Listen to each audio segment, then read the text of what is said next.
My daughter-in-law presented the ring at my birthday dinner, in front of 40 people, with the ceremony of someone who has practiced the gesture. The birthday dinner was at Diane's townhouse in Belgravia. Diane's full name is Diane Ashworth Hartwell, which is my name with her name in front of it, because she married my son, Edward, in 2019, and the Hartwell still belongs to her for social purposes, which was one of the arrangements she had been most specific about in the early period of the marriage. The townhouse is decorated in the specific way of houses that have been designed to communicate status rather than to be lived in, with the particular quality of rooms whose objects have been selected for what they say, rather than what they do. The 40 guests were Diane's people, primarily, her friends from the art world and the charity circuit, and the specific overlap of money and aspiration that constitutes the upper strata of London's social life. Edward's friends were there too, a smaller contingent, people who knew both of them or who had accepted the invitation, because the invitation came from the Ashworth Hartwell address. I knew perhaps a dozen of the 40 by name. I was 81 years old, and I was the reason for the gathering, which is the specific awkwardness of being the birthday occasion. At a party that is not quite about you, Diane had organized the dinner with the thoroughness she brings to everything social. The flowers, the menu, the seating arrangement that placed me at the center, but positioned the most interesting conversationalists near her own chair. I was the nominal center. She was the actual one. After the main course, and before the pudding, Diane stood and made a speech. The speech was about me, about how much Edward loved his mother and how the family was so glad to be celebrating this milestone, and how they wanted to mark the occasion with something special. The speech was well delivered, which I noted the way I note anything technical that is done well. She produced the box during the speech's final sentence, a small box, pale blue, the color associated with a specific New York jeweler whose name has become synonymous with the presentation of serious jewelry. She handed it to me across the table. I am 81 years old, and my hands are as steady as they have always been. I opened the box. Inside was a ring, a center stone, cushion cut, mounted in white metal. At the size presented, at the proportion of the cut to the mounting, at the clarity of the stone visible even in the dinner party candlelight, it was presented as a diamond of perhaps 1.5 carats. The 40 guests made the sounds people make at birthday parties when something impressive is produced. "It's beautiful, Diane," I said. "Thank you so much." She was very satisfied with this response. She sat down with the satisfaction of a performance successfully concluded. I looked at the ring. I had the loupe in the inner pocket of my dinner jacket. I carry it there always, have carried it there since 1972, because a gem appraiser who does not carry her loupe is in the position of a surgeon who has left her instruments at home. The loupe is a 10-power folding loupe, which is the standard magnification for gemological examination. I have used it for 53 years. I set the ring on the dinner table in front of me. I took the loupe from my pocket. I unfolded it. I held it to my eye. The stone was a cubic zirconia, not a poorly made one. The cutting was actually quite good, and the mounting was solid white gold, which was a real expense even if the stone was not. But a cubic zirconia is not a diamond, and the differences are specific and unambiguous under magnification. The inclusions that diamonds contain, the characteristic internal features that are the fingerprints of a naturally formed stone, are absent in cubic zirconia. The dispersion pattern, the way the light breaks across the internal planes, is different in a specific and identifiable way. The surface hardness produces different wear characteristics that are visible under magnification, even on a new stone. Everything I was looking at told me the same thing. I lowered the loupe. The table was looking at me. 40 people, some of whom had watched me pick up the loupe and hold it to my eye and examine the ring for 30 seconds, were now looking at me with the varying expressions of people who have witnessed something and who are not certain whether witnessed something and who are not certain whether what they have witnessed is a normal thing or a significant one. My name is Margaret Cecily Hartwell Rhodes. I am 81 years old. I was the senior diamond appraiser at Bonham's auction house in London from 1971 to 1989. and then a private consultant to Sotheby's and Christie's and several other auction and estate operations from 1989 to 2013 when I retired. Wincing, I have appraised more diamonds than I can count, and I have never been mistaken about a stone. I picked up my pudding spoon. "Shall we have pudding?" I said pleasantly. I want to be clear about the sequence of knowledge, because clarity about sequence is important to understanding what happened and why. I had not known before the party that Diane would give me a ring. I had not known it would be a cubic zirconia. I did not arrive at the party with a plan. What I had known before the party was Diane, which is a different and more important knowledge than the knowledge of any single evening's events. I had known Diane since 2017, when Edward brought her to the house in Richmond for what he described as a dinner, but which was in its structure and Diane's preparation for it, clearly an audition. She had prepared with the thoroughness she brings to preparation. She had learned what she could learn about me, about my professional history, about the preferences that a woman in her late 70s might be expected to have. She had been charming in the specific way of someone who has made a study of how to be charming to the demographic I represent. What she had not prepared for was that I had also made a study, not of Diane specifically, but of the general type. In 53 years of gem appraisal, I had dealt with a very wide range of people. The honest and the dishonest, the knowledgeable and the ignorant. The people who were what they presented themselves as, and the people who were something else. The skill of the appraiser is not only the technical knowledge of what is in the stone. It is the human knowledge of what is going on around the stone. Who is presenting it, for what purpose, with what level of knowledge, and what level of concealment. I had looked at Diane across the Richmond dinner table the way I would look at a stone. Someone had brought me, with full attention, without the filtering that politeness usually imposes on observation, with the specific patience of someone who is waiting for the object being examined to tell her what it is. What Diane had told me across the evening was this: she was intelligent and socially capable and ambitious in a specific way that organized everything else around the question of position. Not money, position. The difference is important. A person who is ambitious for money wants resources. A person who is ambitious for position wants recognition. The want for recognition is more difficult to satisfy and more susceptible to the specific distress of feeling unrecognized. She had been managing Edward's mother from the Richmond dinner onward, with the specific approach of a person who has categorized the object and decided on the appropriate handling. I was an elderly woman, a former professional, which she acknowledged, a widow without significant social connections to her current world, which she also acknowledged, Edward's mother, which made me a relationship to be maintained at an appropriate level. The appropriate level was warmth without intimacy, respect without engagement.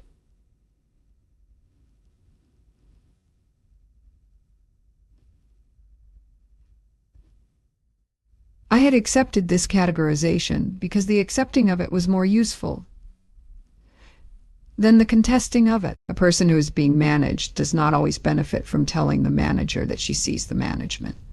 Sometimes the benefit comes from waiting. I had waited. 4.5 years of Christmases and birthdays and family dinners. 4.5 years of being the appropriate elderly mother-in-law, maintained at the appropriate level.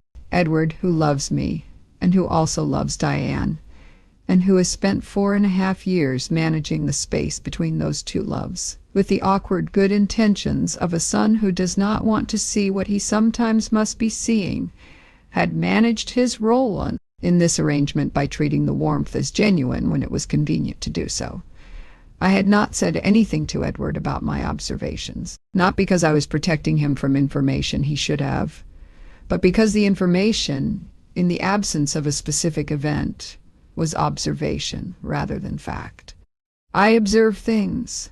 The things I observe are real, but observation requires the right moment to become useful, and I had not, in 4.5 years, encountered the right moment. The ring had been the right moment. We had pudding.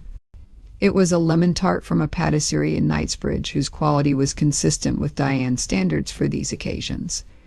And the conversation resumed in the way that dinner party conversations resume after an interesting moment, carefully, with the participants choosing to discuss the moment obliquely rather than directly until someone does the direct thing. The direct thing was done by a woman named Arabella Forsyth Cavendish, who was seated 2 places to my left, and who had the bearing of someone who has spent 70 years in rooms, where things are what they are, rather than what they appear to be. She had the specific quality of the women of her generation, who had made their own careers.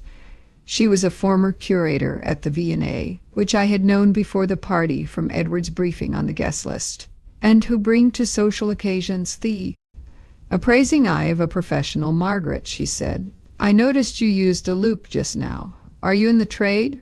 "Retired," I said. "I was at Bonham's for 18 years, and then consulting for a further 24. "Diamond appraiser?" she said. "Primarily," I said, "though the breadth is wider than just diamonds, colored stones, pearls, a good deal of estate jewelry." "What a fascinating career," she said. And then, with the specific directness of someone who is also in the business of looking at things carefully,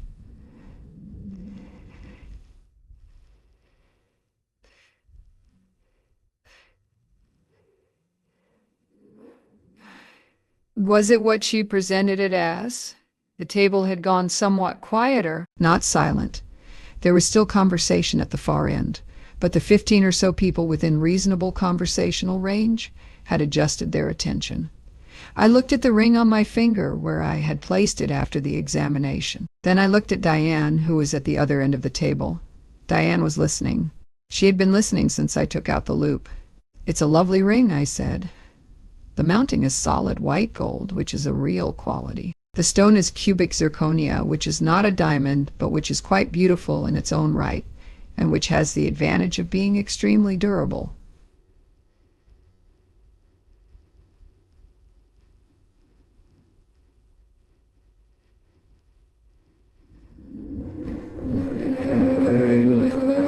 "Which sense?"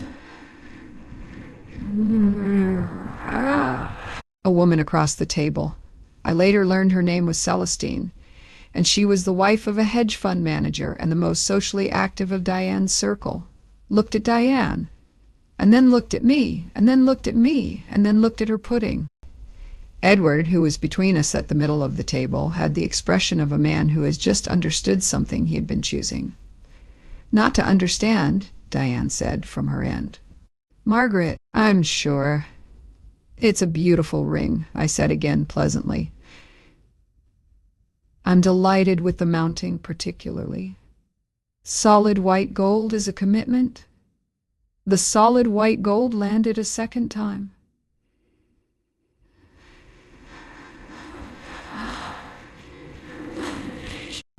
"I wonder," Arabella said, with the tone of a woman who is enjoying herself in a specific and self-contained way, "whether you still have your collection from your appraisal days? I imagine you accumulated some extraordinary pieces." This was, I felt, an invitation. I accepted it. "I did accumulate a collection, yes," I said. "Over 53 years of handling stones. Certain pieces come to you. You acquire them when the acquisition is possible and appropriate. I had perhaps 30 significant pieces at the collection's peak." "And you still have them?" she said. "I donated the collection 2 years ago," I said, "to the Gemological Institute of America's Scholarship Fund and to the British Heart Foundation. The total value at the time of donation was appraised at approximately £5 million. The diamonds alone were perhaps 4 million of that." The table was quiet. "How wonderful," Arabella said, not sycophantically, with the genuine warmth of someone who finds the specific piece of information genuinely wonderful and says so. "I had been thinking about it for years," I said. "The question of who should receive them. I concluded that the pieces should go where they would do the most good rather than where they would be the most appreciated. One sometimes finds—" I paused briefly. "That appreciation is not always accompanied by the qualities one might wish to reward." I picked up my tea. Diane had not spoken since her interrupted sentence. The pudding continued. "I want to tell you about the career before I tell you the rest of what happened, because the career is what made everything else possible, and because a career of 53 years in the appraisal of diamonds is not a thing that can be summarized in a sentence. I entered the gem trade in 1960 at 19 as an assistant at a small estate jewelry firm in Hatton Garden, the London jewelry quarter that has been the center of the British gem trade for centuries, the square half-mile of workshops and dealers, and appraisers and cutters that produces, in its accumulated expertise, something that is not available anywhere else. I had come to Hatton Garden through the specific accident of a summer job, taken because I needed income and because the position was available, which turned into the specific non-accident of discovering that I had an aptitude. The aptitude was not immediately visible as such. What it looked like in the beginning was unusual patience. The patience to look at a stone for as long as looking was required, without the impatience of most people who look at things and decide they have seen what they need to see, after a few seconds. I could look for much longer than that. I could look and then look differently, changing the angle and the light and the magnification and the mental framework until the looking had produced an understanding that was complete rather than adequate. My supervisor in the Hatton Garden firm was a man named Harold Moss, who had been in the trade for 40 years and who had the specific quality of expertise that is built not on formal training, but on the accumulation of encounters with the real thing. Harold could identify the origin of a diamond by its inclusion patterns, could say, looking at a stone under magnification, whether it was more likely to have come from the Kimberley mines or the Siberian deposits or the Australian operations that were just beginning to produce significant material in the 1970s. He taught me this not in a systematic way, but in the way of long-term expertise, by looking at stones together, by describing what he saw, by asking what I saw, by correcting the gaps between what I saw and what he saw. I joined Bonhams in 1971. The auction house world was, in the early 1970s, transforming itself. The jewelry sales that had previously been considered secondary to the furniture and paintings and silver were becoming significant in their own right, as the post-war wealth of new buyers generated demand for fine jewelry, and as the estate dispersals of old families brought important historical pieces to market. Bonhams needed someone who could do the appraisal work with the rigor that significant transactions required. I did the appraisal work for 18 years. The diamonds that came across my desk in those years were extraordinary, not just in value, which was real and significant, but in the specific diversity of the material, which gave me an education in the range of what diamonds can be that no formal training could have provided. The Golconda stones that came from old Indian collections, with their distinctive blue-white color and their specific inclusion patterns. The South African stones that formed the bulk of the modern market, in all their range of quality and character. The colored diamonds, the canaries and the pinks and the occasional blue, that represented the most extraordinary end of what the earth can produce in carbon. I developed, across 18 years of daily examination, the specific perceptual capacities that the work requires. The eye for inclusion patterns that identifies the genuineness and origin of a stone, the understanding of dispersion, the way white light breaks into its spectral components as it passes through a diamond's facets, that allows an experienced appraiser to distinguish a real diamond from a simulant without the need for instruments, the technical vocabulary that allows precise description of what is being observed, which is the difference between the useful appraisal report and the useless one. The consulting work from 1989 to 2013 was different from the auction house work. The auction house work was primarily about selling, assessing stones for sale, advising on reserve prices, writing the catalog descriptions that would attract the right buyers. The consulting work was more varied. Estate work, insurance appraisals, the authentication of stones whose provenance was disputed or uncertain, the expert witness work that sometimes arose when jewelry-related disputes reached the legal system. It was the authentication work that I found most satisfying. The question of what a stone is, not what it is said to be, not what the documentation claims, but what the stone itself reveals under examination. is the fundamental question of the appraiser's practice. And it is a question that requires the specific combination of technical knowledge and perceptual discipline and patience that the career builds across decades. I had retired in 2013 because the work that I most valued, the detailed, extended examination of individual stones, was becoming more difficult as the eye aged. Not impossible. The knowledge and the technique compensate substantially for what the eye loses in acuity. But the work that I did at 50 was not quite the same as the work I did at 70. And at 70, I had chosen to retire from the formal practice while maintaining the knowledge and the loupe for my own purposes. The loupe in my inner pocket was a reminder, carried habitually, that I was still someone who looked at things carefully and who knew what she was looking at. I want to tell you about Edward and about the marriage, because the honest account requires the honest account, and because Edward is part of this story, even when he is not the center of it. Edward Hartwell Rhodes is 54 years old.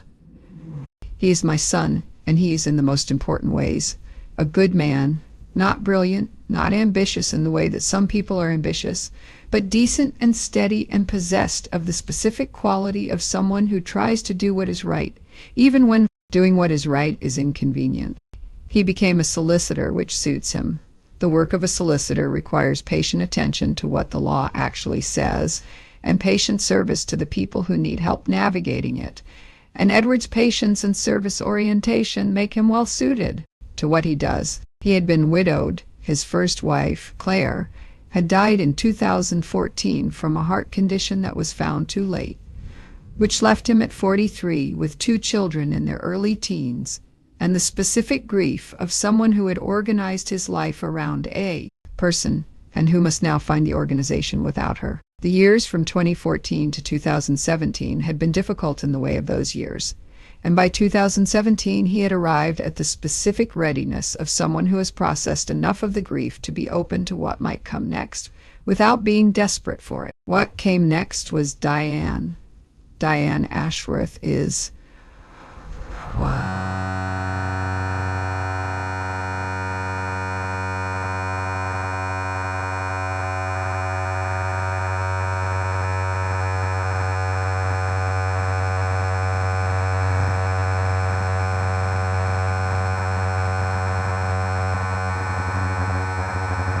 She works in the art world, specifically in the advisory end of it. She advises wealthy clients on art acquisition, which is the specific intersection of aesthetic knowledge and social access and financial acumen that the advisory business requires. She is good at it.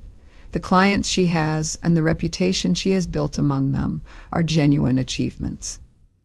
What Diane wanted from the marriage, and I want to be precise, because imprecision here would be unfair, was not primarily Edward. She was not indifferent to Edward.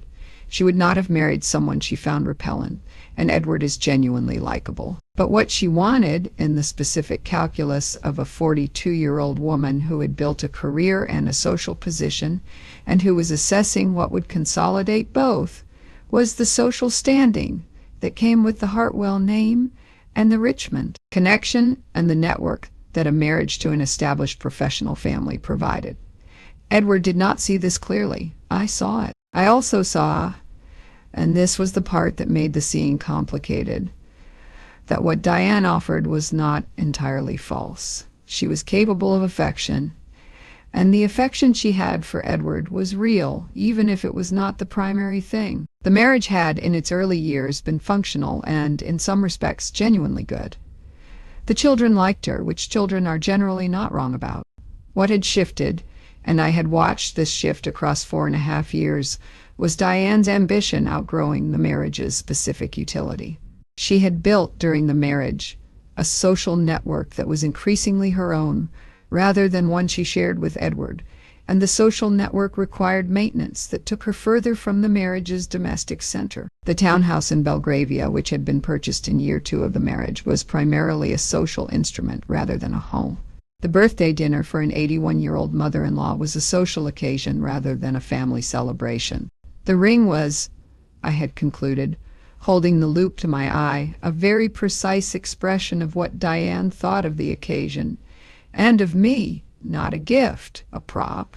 A prop that was beautiful enough to produce the response she wanted in the room without costing what a real diamond would cost, because the cost of a real diamond would have been a real expense on a prop, and props do not require real expenditure. She had not considered the possibility that the prop's recipient was a former diamond appraiser. This was the information she had not gathered in her preparation, which was consistent with a specific gap in her preparation. She had gathered information about what I was now, but not about what I had been professionally, because the professional history of an elderly widow was not information that seemed relevant. This is a mistake that people make about elderly women with some regularity. I have been having this mistake made about me for 20 years. I want to tell you precisely what I saw through the loupe, because precision is the discipline, and because the technical account is the one that matters most in a story about a gem appraiser. The stone's first indication was in the dispersion.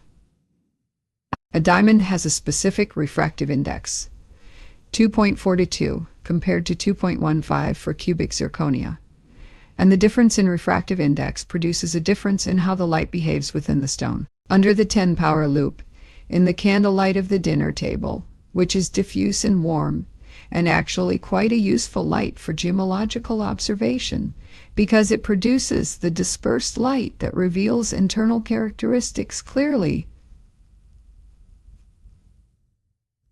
Pattern of light within the stone was wrong for a diamond, not dramatically wrong. The cutting was good enough, and the stone was of a quality that would fool the casual observer completely. But the pattern of light was wrong in the specific way that I learned to identify in the first year of my career in Hatton Garden, when Harold Moss showed me stone after stone and asked what I saw until what I saw was accurate. The second indication was the absence of inclusions. This sounds counterintuitive. One might think that a perfect stone is a diamond, and an imperfect one is a substitute.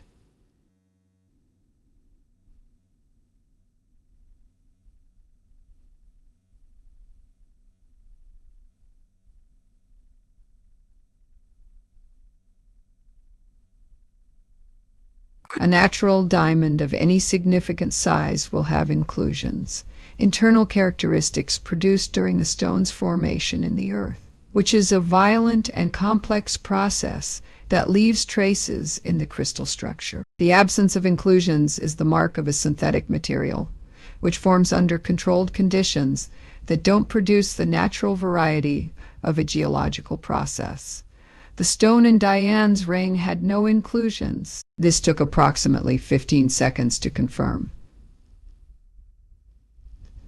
The third indication was the surface characteristics. Diamond is the hardest natural substance. A 10 on the Mohs scale. Cubic zirconia is an 8. The surface of a cubic zirconia, even a new one, shows where patterns under magnification that are different from a diamond's surface.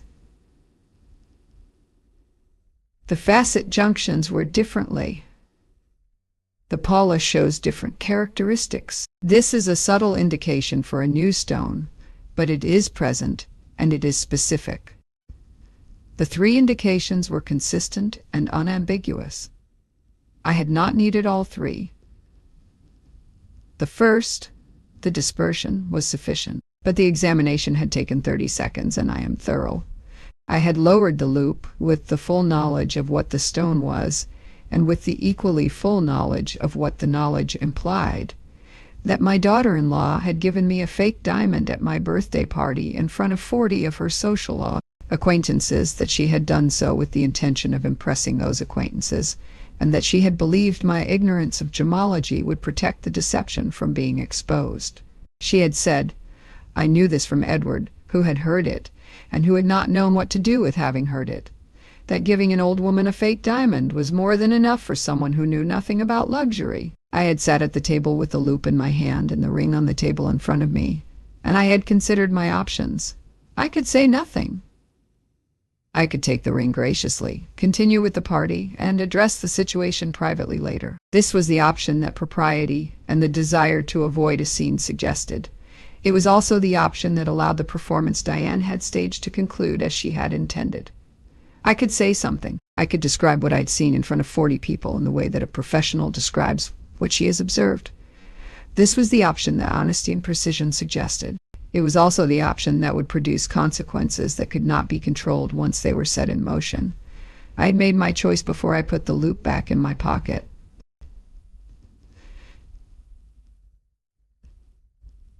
The choice was, I would say exactly what was true, precisely and without drama, and allow the truth to produce its own consequences.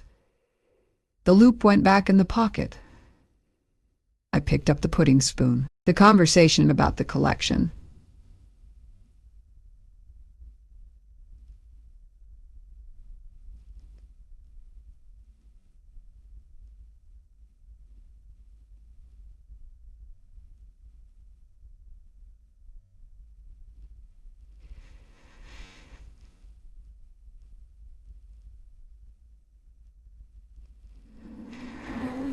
I had mentioned the value.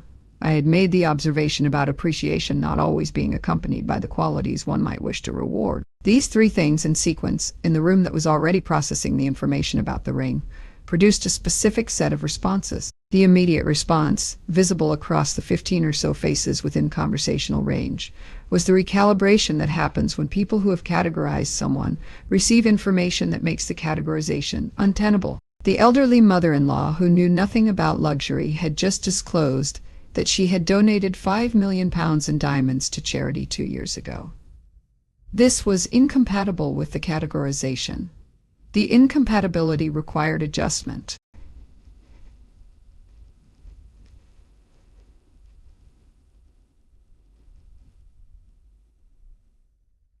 Arabella Forsyth Cavendish, whose own adjustment was the most rapid and the most complete. She had spent 40 years at the V&A, the company of people who were different from what they appeared, which builds a certain agility, said, "The Jaya Scholarship Fund. I know a woman on the Jaya's advisory board.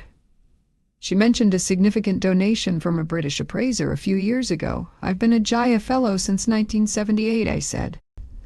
The scholarship fund supports study for people who can't otherwise access the formal training.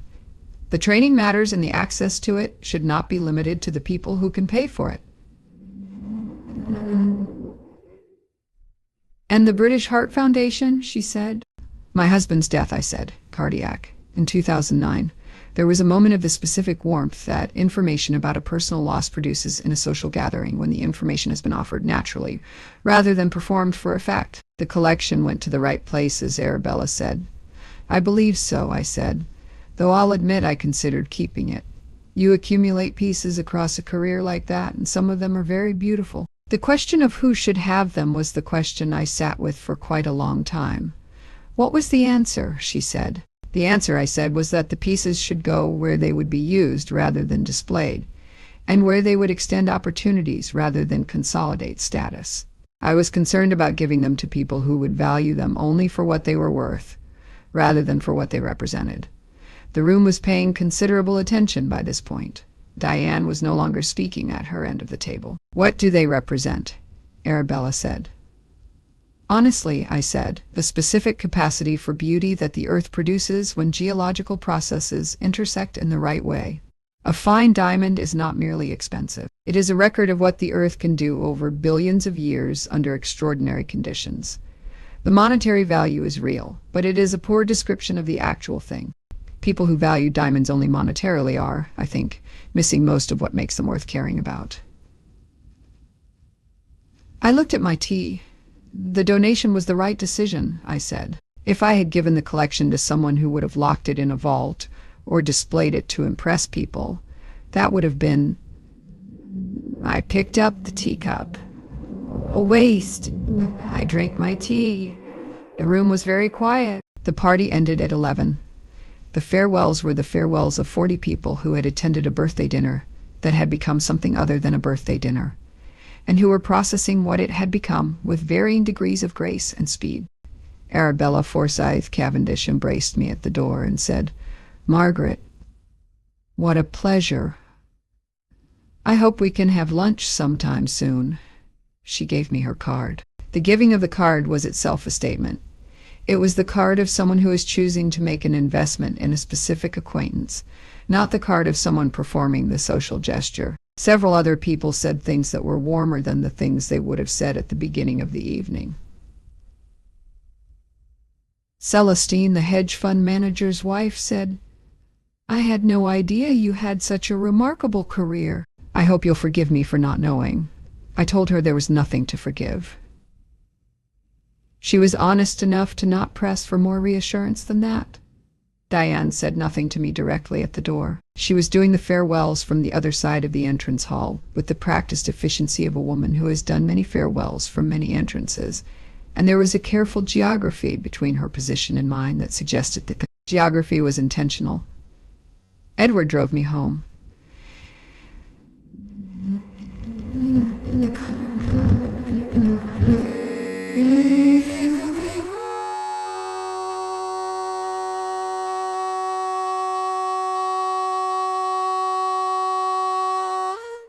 In the civic way of someone who is deciding what to say and how to say it.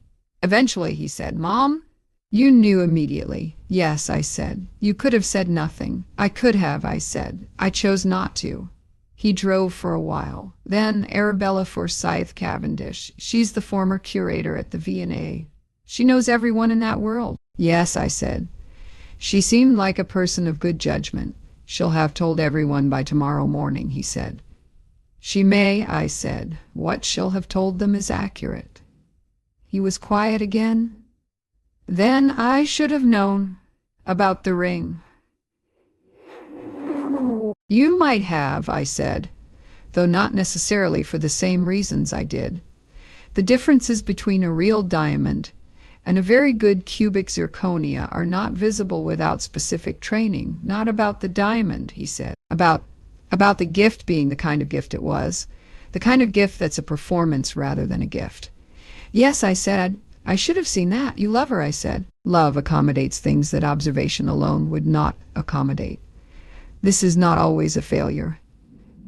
He drove. The Richmond streets at midnight have the quality of streets that have settled into themselves for the night. "What do you think will happen?" he said. I said that various things will happen, and I think you should be prepared for what they are. The social dimension. Arabella Forsyth Cavendish. The people at the table. That will find its own level quickly. These things always do. The more important question is what happens between you and Diane, and that is something I can observe but not predict. "Are you angry with her?" he said. I thought about this honestly.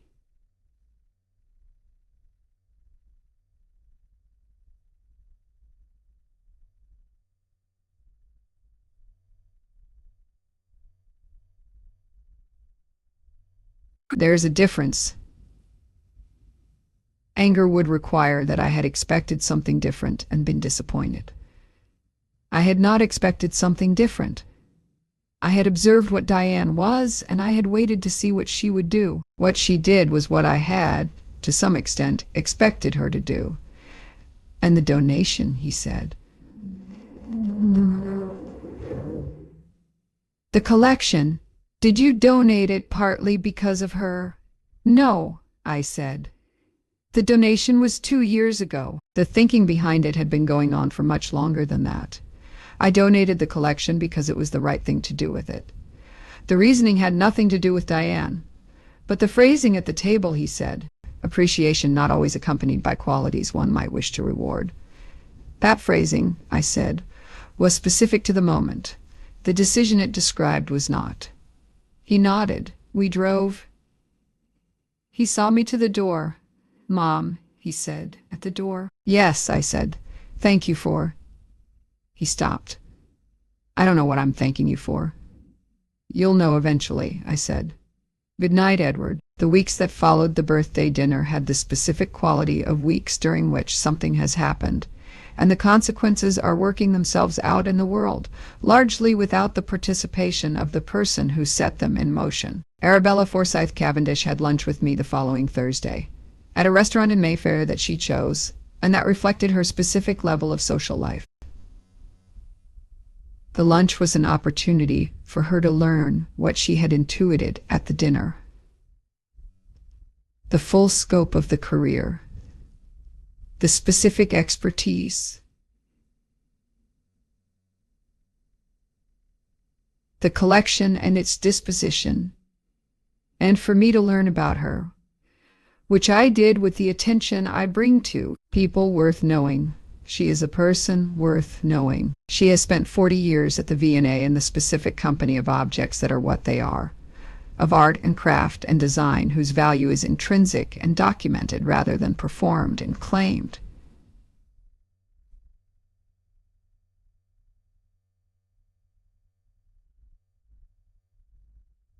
Specific quality I value most in people, which is the unwillingness to be fooled by the performance rather than the substance, she said at lunch. The social world Diane cultivated.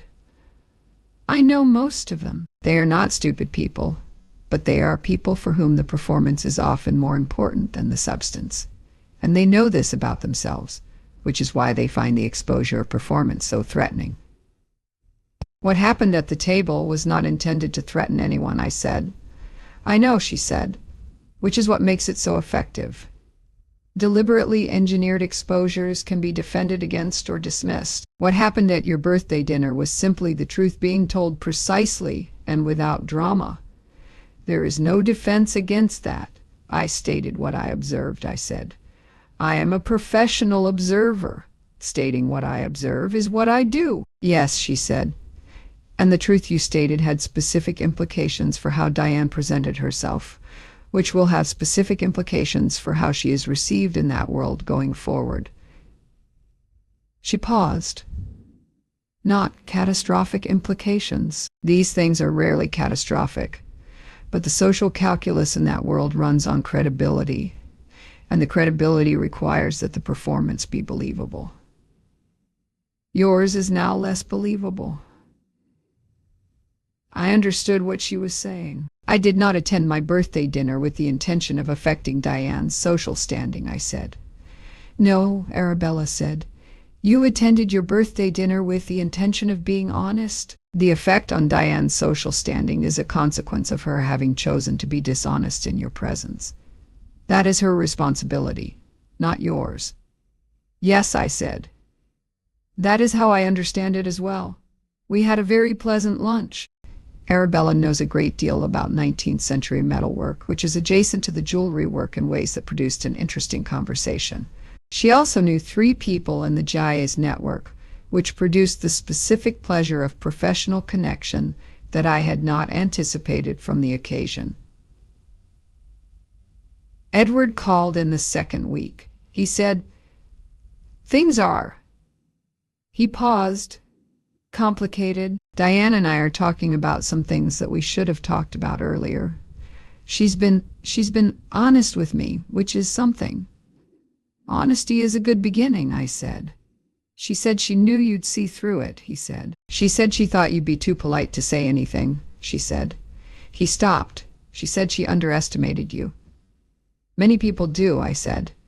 You're not upset, he said. I can hear it in your voice. You're not upset. No, I said. I am not upset. I am interested in what happens next, which is different from being upset. What do you think will happen next? He said. I think, I said, that you and Diane will have a series of very important conversations, and I think the conversations will reveal things to both of you, some of which will be unexpected, and some of which you already know and have been not quite looking at. And I think what you do with what is revealed will determine what your marriage is going forward. And the social consequence, he said. For Diane, the social consequence, I said, is Diane's to manage. She is capable of managing it if she chooses to address what created it, which is the choice to present performance rather than substance. If she learns something from that choice, the consequence will have served its purpose. If she does not learn something, the consequence will be proportionate to what it is responding to. That's quite cool, he said, not unkindly, observationally. It is cool, I agreed. I am 81 years old and I have been appraising things for 53 years. The appropriate response to finding out what something is, after the examination, after the assessment, is to accept the assessment and make appropriate decisions based on it. Distress is not useful after the assessment is complete. I want to tell you more about the donation because the donation is part of the story, and because what I said at the party. The phrasing, which Edward had correctly identified as specific to the moment, even if the decision predated the moment, requires a fuller account. The collection I had donated in 2022 was the work of 53 years, not the entirety of the work. Most of the stones that came to me professionally were not mine to keep, and most of the ones that were mine were sold at various points when the sale was appropriate. But the pieces I had kept across 53 years were the pieces I had encountered and found interesting for reasons beyond their value. Stones that had an unusual characteristic that illustrated a principle I wanted to be able to demonstrate, that were beautiful in a way I found personally compelling. The collection at its fullest was approximately 40 pieces. By 2022, I had sold some and given some to people who had specific relationships with specific pieces. A diamond from the collection of a woman who had been a colleague in the early Bonham's years, given to her granddaughter. A colored stone I had acquired in the mid-1990s, donated to the V&A's jewelry department for study purposes. The 32 pieces that remained in 2022 represented in the appraisal I commissioned from a colleague in the trade, a combined value of approximately £5 million. This was a significant sum, and it created a significant question. What should happen to it? The question of inheritance was real and was the first question I considered. Edward had not said anything about the collection. He is not a person who focuses on inheritance, which is consistent with his character. But the collection was substantial, and the question of what would happen to it was the question that any honest person with a significant asset must address. I considered leaving the collection to Edward. The consideration was genuine and extended across several months of thought. What I concluded after the extended thought was that the collection's value to Edward would be primarily financial. He would sell it, and the proceeds would be useful and not unwelcome, but the collection itself would not be meaningful to him the way that it was meaningful to me. The stones were part of a professional life that Edward had not participated in, and that he valued as his mother's life rather than as something he could genuinely receive and use. I considered leaving it to the children, Edward's daughters, who were then in their mid-20s. I considered leaving it to Diane, which I had genuinely considered. I am honest enough to say this, in the earlier years of the marriage, when the marriage seemed to be something different from what it later showed itself to be. By 2022, the consideration of Diane had expired.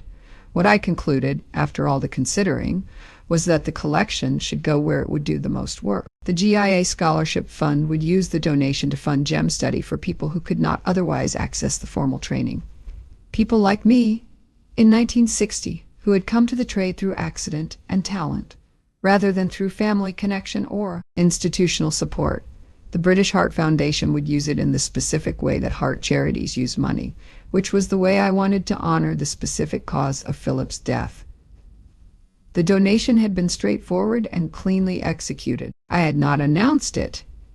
It had not occurred to me to announce it, because donation is not a performance. It is an action, and actions do not require announcement to be real. What Arabella had heard about was information that circulated in professional networks, not a press release. The phrasing at the birthday dinner, appreciation not always accompanied by the qualities one might wish to reward, had been shaped by the evening and by the ring and by the specific awareness that I was speaking in a room that had just received information about what I was looking at. But the phrasing was also simply true in the most general sense. The question of who should receive something of value is always the question of who will receive it in the spirit in which it is given. And the answer to that question is not always the obvious answer. Arabella had asked me at our Mayfair lunch whether I had any regrets about the donation.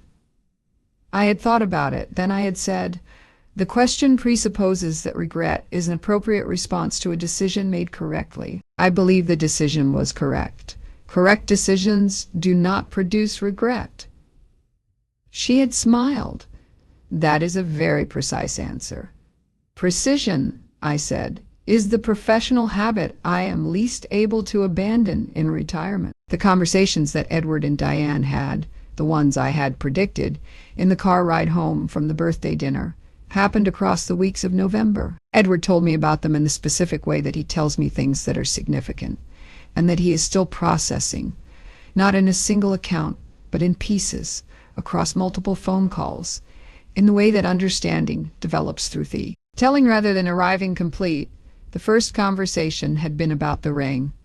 Diane had explained, not apologized, which Edward noted, but explained her reasoning. She had said that the gift was meant to produce a specific impression in the room, and that she had calculated that I would be unlikely to know the difference. She had said it with the directness of someone who had decided that the directness was less damaging than the defensiveness that might have been the alternative.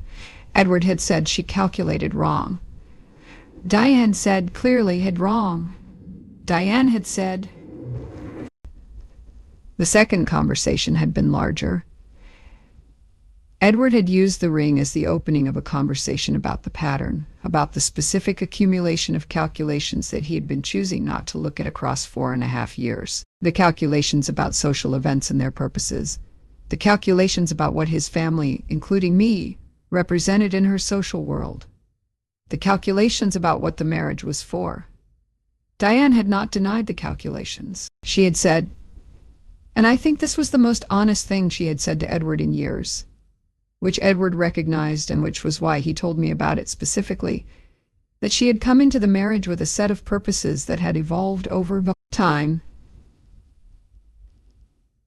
and that the evolution had not been fully shared with him, and that the not sharing had created a distance that she had not intended to be permanent. She said she wanted to try to change it, Edward told me in December. She said she understood that what happened at the birthday dinner was, she said it was a mirror, that it showed her something about what she'd been doing that she couldn't look away from. And what will you do? I said.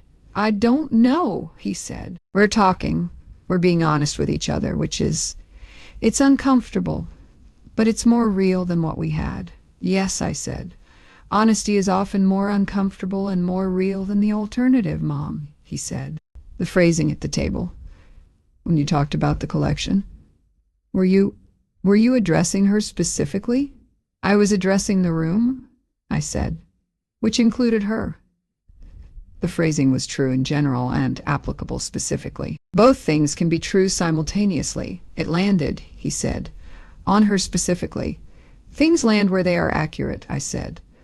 I'm responsible for saying accurate things. Where they land is determined by the truth, not by me. He thought about this.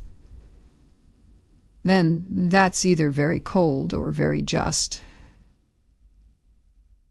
And I can't quite decide which. Both, I said. It is both. The world is often both.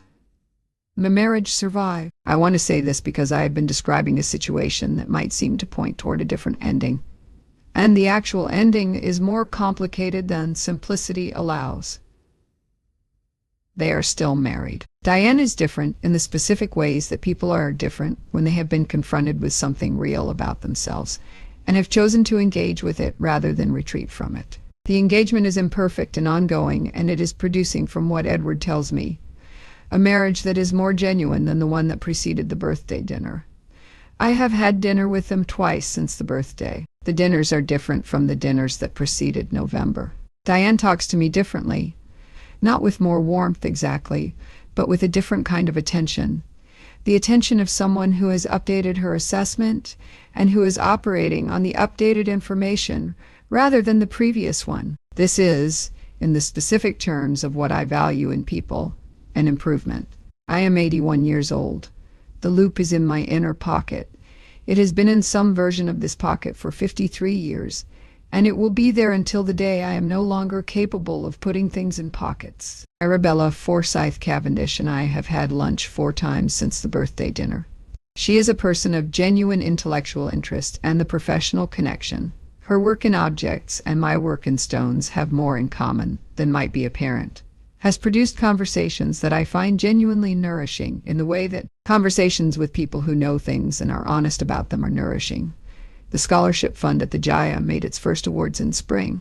I attended the announcement event virtually because the event was in New York and my hip does not make transatlantic travel comfortable. 2 of the 5 recipients are young women who came to GEM study through unconventional paths, as I did, and whose applications described a fascination with the work that was specific and genuine. I wept briefly during the reading of one of the applications, which described the applicant's first encounter with a rough diamond and the specific feeling of holding something the earth had made over billions of years. I recognized the feeling.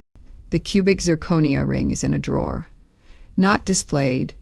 I do not display it, because it is not mine in the sense of something I chose, and displaying it would be to organize my space around someone else's choice, which I have never done, but I have not thrown it away, because the mounting is solid white gold, and that is genuinely good work, and the stone is beautiful in its own right, and the occasion that produced the ring was, in its consequence, an occasion that produced things of value. What do I know at 81, after 53 years of looking at diamonds and everything else? I know that precision is not coldness. This is the thing that people most often misunderstand about the appraiser's discipline and about the habit of mind that 53 years of appraisal produces. Precision looks cold from the outside because it does not perform warmth in the way that warmth is often performed. But precision is a form of respect, the respect of taking something seriously enough to examine it fully, to describe it accurately, to refuse the consolation of the false assessment. I know that what things are is more interesting than what they appear to be. A diamond is more interesting under magnification than it is to the naked eye. Its inclusion patterns, its internal light, the specific characteristics that identify it as what it is and where it came from, are more fascinating than the sparkle that the casual observer sees. Most things are like this. The discipline is to look carefully enough to see what is actually there. I know that the appropriate response to a cubic zirconia, presented as a diamond, is the same as the appropriate response to any other misrepresentation. To see it clearly, to say what it is, and to allow the consequences to be what they are, not with drama, not with anger, with the specific equanimity of someone who has been in the business of seeing clearly for 53 years and who is no longer surprised by the gap between what things are presented as and what they are. The gap is sometimes small, sometimes it is large. The magnitude of the gap tells you something about the person on the other side of the presentation, and what it tells you is useful information, which is what information is for. I know that the question of who should receive what we have built is the most important question, and that the answer to it is not always the obvious answer, and that sitting with the question until the answer is genuine rather than merely convenient is the patient work that matters most in the years when patience is most available.